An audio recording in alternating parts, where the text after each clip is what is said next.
Hallelujah. Praise the Lord. I once again welcome you to our Wednesday fellowship. Today, the 22nd of April 2020.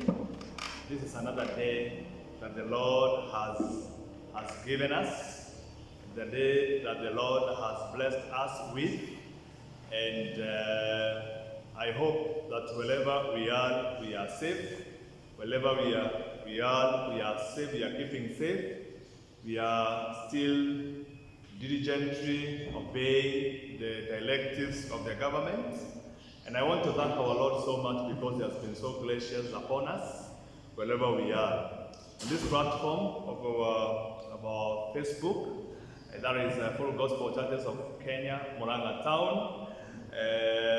And still you can search us and watch us from the YouTube. You just go there, YouTube, subscribe, and you're going to listen to today's sermon in the name of Jesus. I'm so delighted to come to your sitting room, come to your office, come to your car as you watch this service today. In the mighty name of Jesus. It's the middle of the week, and we need that season and time whereby we should reconnect and continue connecting with our God. We have been in a season of a lot of anxiety, whereby the situations has been hard.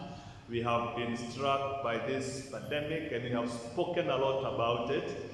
And to a point that we are forgetting there are other things that are so much important. And as I was thinking today, as much as we are talking about COVID-19, as much as we are talking about the calamity that has befallen our nation and our world, we should not forget some other important things, like that God is still God and is coming for the church.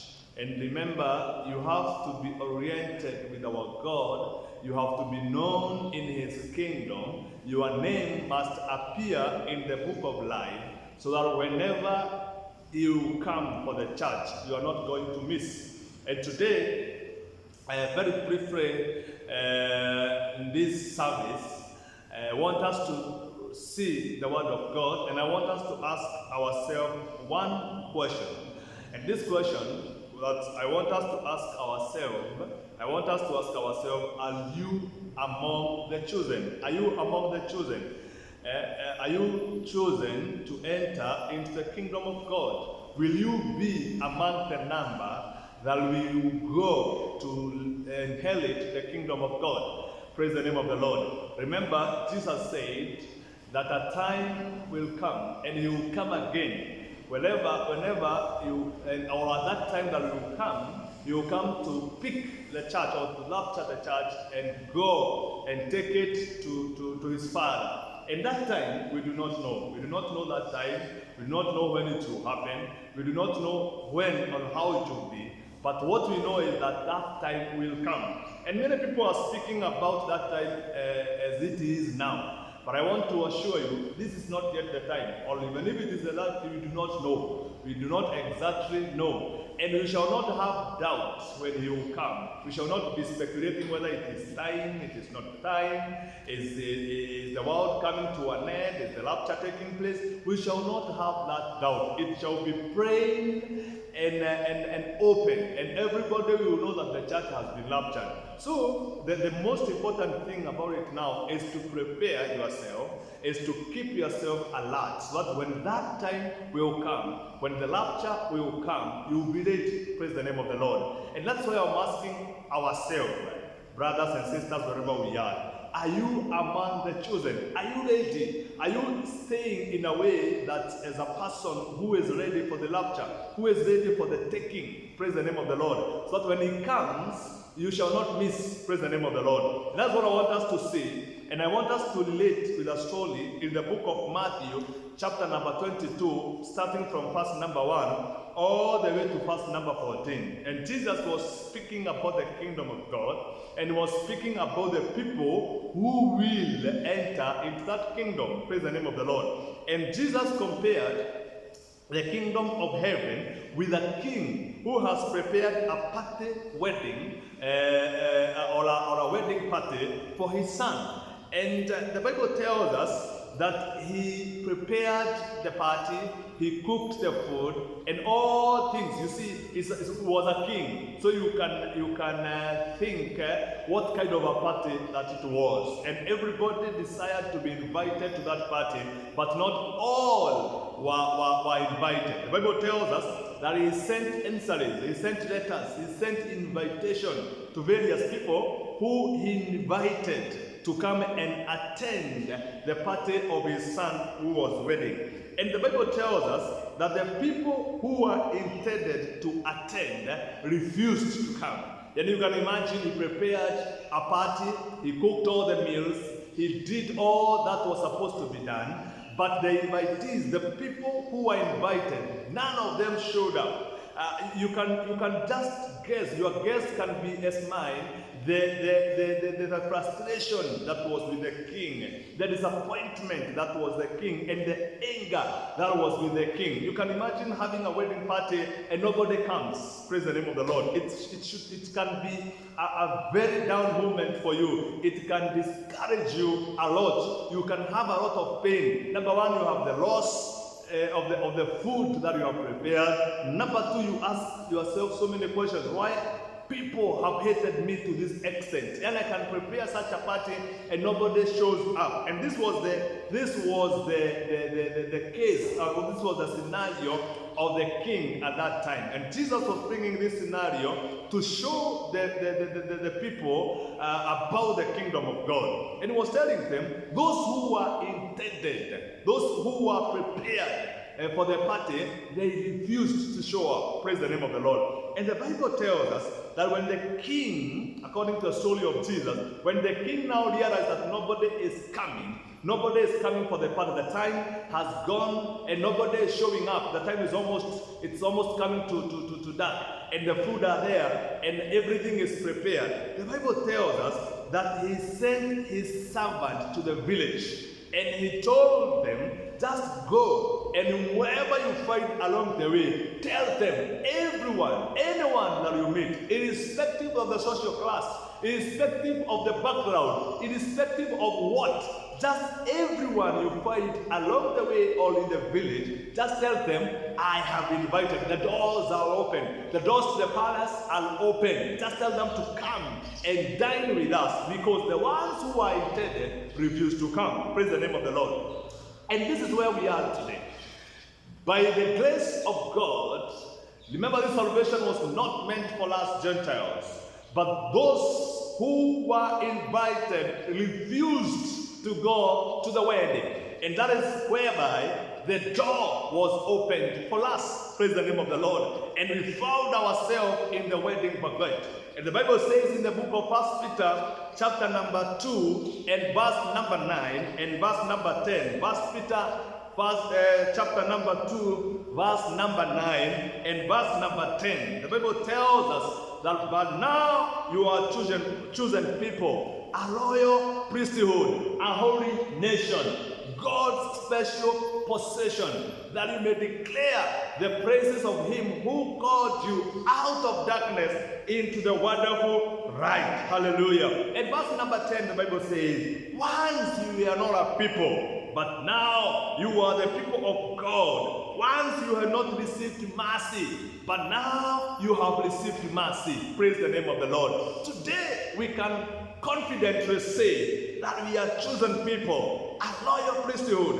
Although previously the doors were closed, we could not access the palace. We could not access the party of the king. But the Bible tells us, but now we are chosen people, a royal priesthood, a holy nation, a people belonging to God, that you may declare the praises of him who called you out of darkness into his wonderful light. This scenario comes out very well when the doors were closed, when we could not be invited because we were Gentiles, we were rejected. But the ones who were prepared the path when they refused, now the Bible tells us verse number 10, once we were not a people, we could not be considered, we could not be given privilege, but now we are the people of God. Hallelujah. Once we had not received mercy, but now we have received mercy. Praise the name of the Lord. Thank to God who opened the doors for us. Thank to God who extended his mercy to us. Praise the name of the Lord. But I want us to note this. But although the king sent his servants and he told them to go and invite people along the way, people in their shabbas, they were called, oh, the king is calling us for a party. Although the doors were open for everyone, there was one requirement at the gate. And this, according to the word of God, everybody now, after the invitation, now when you are entering the gate, you had to wear the wedding gown. Praise the name of the Lord, the wedding dress. Praise the name of the Lord.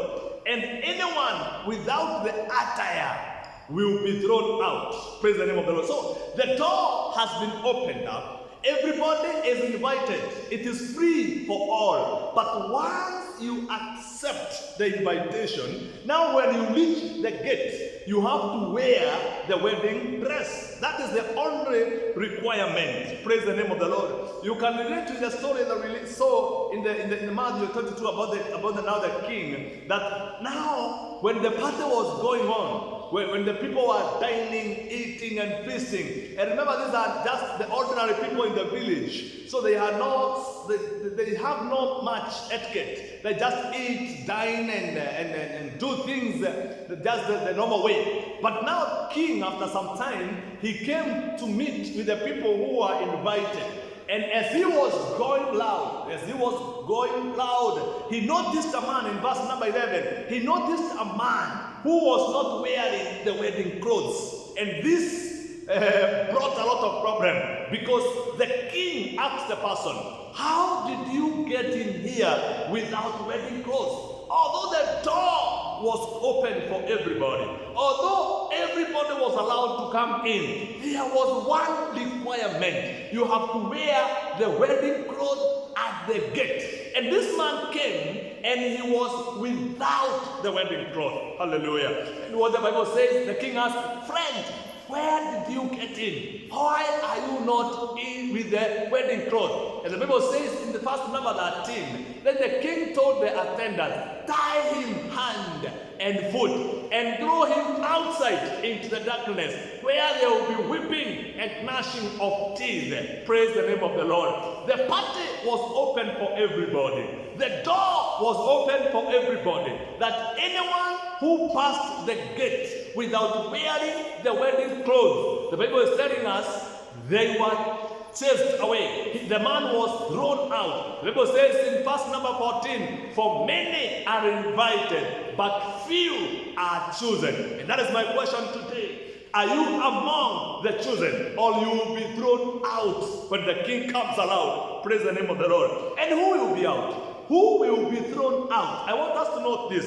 Let us see the Bible in the book of Luke, chapter number 13. You can read with me. I know you have your Bible at home. Luke chapter number 13, verse number 28 and verse number 30. You will see who will be out. The ones who will be thrown out. The ones with the wedding clothes, the caliber that they will stay with. The Bible says that there will be weeping there of gnashing of teeth. When you see Abraham, Isaac, and Jacob, and all the prophets in the kingdom of God, but you yourself thrown out. So the Bible is showing us that the people, the people in the class of Abraham, of Isaac, and Jacob, and the prophets, will be in the kingdom of God. What is the characteristic of these people? These people were counted righteous, they were holy, they were friends of God. And now we are told they are in the kingdom of God. And for those who will be thrown out, there will be crying, there will be weeping, there will be clashing of teeth, when they shall be seeing Abraham, Isaac, and Jacob on the other side, and they are being thrown to the other side. Praise the name of the Lord. Revelation chapter number 22 and verse number 15. The Bible says in Revelation chapter number 22, Ufunuo 22 mstari wa 15, Biblia inasema ya kwamba outside are the dogs, those who practice magic acts, the sexually immoral, the murderers, the idolaters, and everyone who loves and practices falsehood. These are the people who failed to wear the wedding cloth. These are the ones that we are told when the master will come, they will be thrown out. They are people, the Bible is telling us, there will be dogs outside. They are those who practice magic acts, the sexually immoral, the murderers, the idolaters, and everyone who loves and practices falsehood. These are the people who will be thrown out. These are the people who enters without wearing the wedding clothes. Praise the name of the Lord. So for you to qualify, you must have the characteristics of a bride. Hallelujah. Or the characteristic of a person who will be allowed in the wedding banquet. And the bride is prepared. The bride is set. And the bride is always in the party. So you must measure up to the standard of a bride. Praise the name of the Lord. And these are the characteristics of a bride. Number one, a bride, now in the spiritual matters, a bride must be pure. Hallelujah. That is number one. You must be pure. For you not to miss or for you not to be thrown out of the party, you must be pure. That is characteristic number one. For you to qualify and to stay in the wedding banquet, you must be number one, you must be pure. Let us see 2 Corinthians chapter number 11 and verse number 2. 2 Corinthians chapter number 11 and verse number 2. This is Paul telling the people of Corinthians. He is telling them, I am jealous for you with a godly jealousy. I promised you to one husband, to Christ, so that I might present you as a pure virgin to him. Hallelujah. This is Paul telling Corinthians that I'm jealous for you with a godly jealousy. I promised you, and I promised that I will present you. I engaged you to one husband, to Christ, so that I might present you as a pure virgin to him. Praise the name of the Lord. For you to qualify in the wedding banquet of our God, in the Last Supper, in the festival, in the party, in the marriage party of our Lord when he will come for the church. For you to qualify, for you not to be thrown out, for you to become chosen, you must be pure. According to 2 Corinthians number 11 verse 2, that we may be presented as a pure virgin to him. Praise the name of the Lord. Number 2, for you to qualify in the wedding banquet, you must be righteous. You must be righteous. Number 1, you must be pure. Number 2, you must be righteous. Revelation chapter number 19 verse 7 and verse number 8. Ufunuo 19 mstari wa 7 na mstari wa 8. Biblia inasema ya kwamba let us rejoice and be glad and give him glory.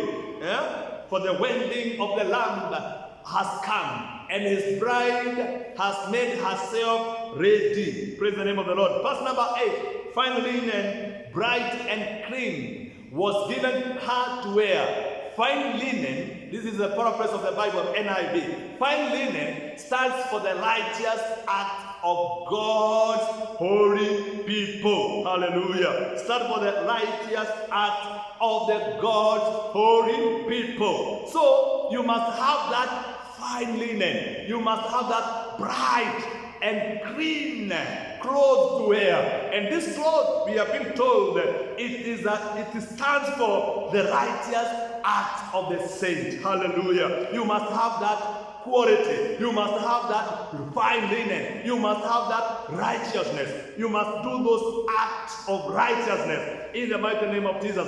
And the church as the bride of Christ must be, according to Ephesians chapter number 5 and verse 25 to 27, the church must be holy. The church must be washed by the word. The church must be radiant. The church must be without stain or wrinkle. The church must be without blemish. The church must be blameless in the mighty name of Jesus. All this, according to Ephesians 5, verse 25 to 27, are the characteristics that will show the church is ready for the party. Praise the name of the Lord. Number three, for you to qualify, you must measure up for Christ. You must measure up to Christ. Ephesians 4, verse number 13. The Bible says, until we all reach unity in the faith and in the knowledge of the Son of God, and become mature, attaining to the whole measure of the fullness of Christ. Hallelujah.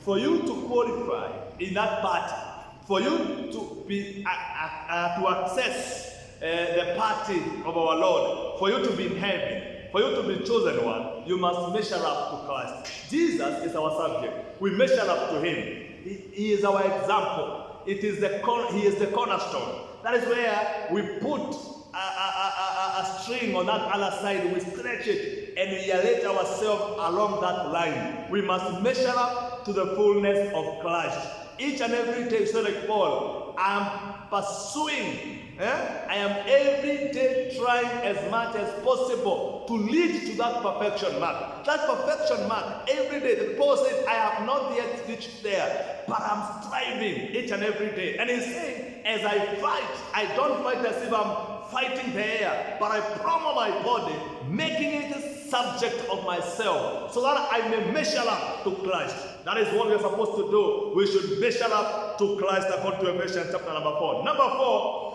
for you to qualify, you must be watchful and prayerful. One major thing that will make people miss the party is for them to be asleep. But you must be watchful and you must be prayerful. You must be alert. According to Luke chapter number 21, let us see verse number 36. The Bible says, be always on the watch and pray that you may be able to escape all that is about to happen, and that you may be able to stand before the Son of Man. If you fail to pray, if you sleep, if you are not alert, the Bible is telling us you may not be able to escape. But if you are watchful, if you are prayerful, you will be able to escape all that is about to happen, and that you may be able to stand before the Son of Man. Praise the name of the Lord. Let us be watchful. Let us be alert, my brothers and my sisters. Remember the story of the 10 virgins.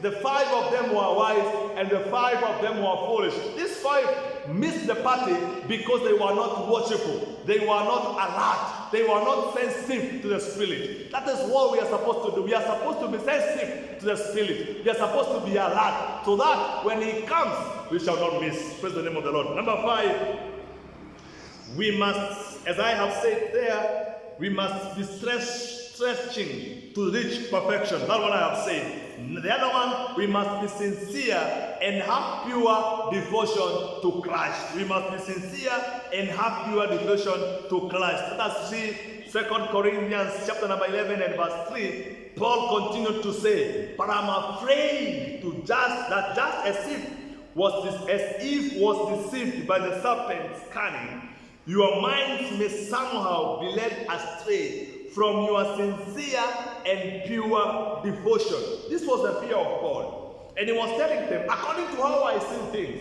according to how I see your actions, I can see and I'm afraid, and that's I'm praying for you, that as Eve was deceived by the serpent, your minds may also somehow be led astray from your sincere and pure devotion. So he was telling them, be very, very careful that you may not be diverted. You may not be led astray from being sincere and from having pure devotion to Christ. Praise the name of the Lord. Let me tell you, my brother, my sister, wherever you are, my dear listeners, do not let your mind be distracted, be misled by the occurrences of today, by the occurrences of the day, by the stress that we have in the country, by the pandemic that is going on, do not allow your mind somehow to be led astray, but continue being sincere, irrespective of what is going on. Continue having pure devotion to Christ, irrespective of the condition that we are in. Praise the name of the Lord. So to be among the people to God and live in Christ, to be among the person who are chosen, you must have all the qualities in the name of Jesus. To be able to achieve this, you must be born again. You must be alive.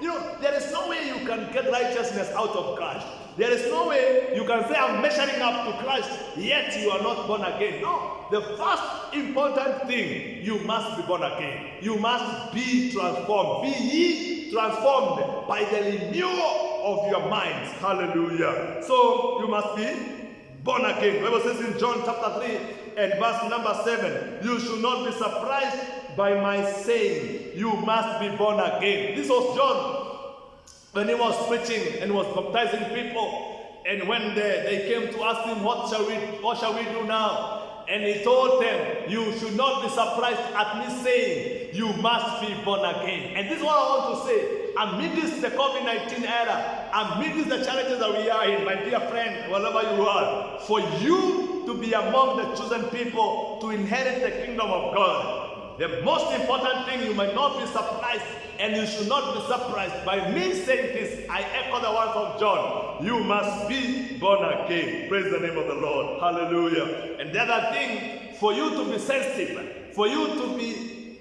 in a way that you not lose direction, you need a helper, you need a teacher, you need a person from the Trinity of God who shall dwell in your heart so that he may navigate you, he may be your driver, and that is the Holy Spirit. Acts chapter number 2 and verse number 4, the Bible says, all of them were filled with the Holy Spirit and began to speak in other tongues as the Spirit enabled them. For you not to be misled, for you to be able to have all these qualities, you need a helper, and that is the Holy Spirit of God. Pursue, as I conclude, pursue a holy, godly, spirit-filled, and spirit-led walk. Hallelujah. Do not walk anyhow. Do not walk as a person who is not learned. Do not walk as a person who walks recklessly, carelessly, does not mind what is going on. But I urge you, my brothers, my sister, my dear listeners, just pursue a holy, a godly, a spirit-filled, and a spirit-led walk, according to Galatians chapter number 5 and verse number 16. That the Bible says, walk in the Spirit, and you shall not fulfill the lust of the flesh. You know, the lust of the flesh is the one that will make people miss the invitation. It's the one that will make people miss the rapture, miss the day that the Lord will come for the church, because there will be so much swayed by the happenings of the world. The Bible says, walk in the Spirit, and you shall not fulfill the lust of the flesh. Finally, do not conform to this world. Hallelujah. According to Romans 12 and verse number 2. And for James number 1, and James chapter number 1 and verse number 2, the Bible tells us that handle trials and temptation with a lot of confidence, knowing that God is together with us. Praise the name of the Lord. James chapter number 1, verse number 2, the Bible tells us, you know, as we are facing the trials and temptations, we should notice that nothing comes to destroy us. Nothing comes to finish us. But some trials comes to make us strong. The Bible says, consider it pure joy, my brothers and sisters, whenever you face trials of many kinds. Number 3, because you know that the testing of your faith produces perseverance. Some of these trials comes to test our faith, so that faith will produce perseverance. And then perseverance will finish its work, so that you may be mature and complete, not lacking in anything. And that is the person who is required in the wedding packet. A person who is complete, who is mature, who is not lacking in anything in matters spirit. In the mighty name of Jesus. So may God help us as we continue doing whatever we are doing. As we continue fighting this COVID-19, let us not forget that the chosen ones are the ones who will enter. And anybody without fine linen, anybody without wedding clothes will not be allowed. And as that guy who escaped the soldiers or the servants at the gate and entered, when the master came, the greatest question was, who allowed you in? Where did you pass? He was told, tie him up, throw him out. We should not be thrown out, but we should be, according to James, we should be complete, mature, not lacking in anything. May that be our prayer tonight or today in the name of Jesus. And may God continue helping us. May God continue keeping us safe. Let us know some trials that comes along our way are not to kill us, are not meant to destroy us, but some trials comes to test our faith, so that our faith will bring out perseverance, and that perseverance will complete its work to make us mature, to make us complete, and not lacking in anything. So may God help you, may God do you good in the mighty name of Jesus. This is the intro of the week, and I hope that God has continued to keep you safe. I hope you are keeping yourself safe. You are staying at home, you are washing your hands, hygienically you are properly, you are wearing your mask as you go out, and all that we know our faith will bring perseverance in the name of Jesus. So may God help you, may God do you good in the mighty name of Jesus. Keep safe, keep alert, watchful, praying, and God is going to do you good. God bless you so much. Let us meet again on Sunday for the Sunday service. Amen and amen. Thank you.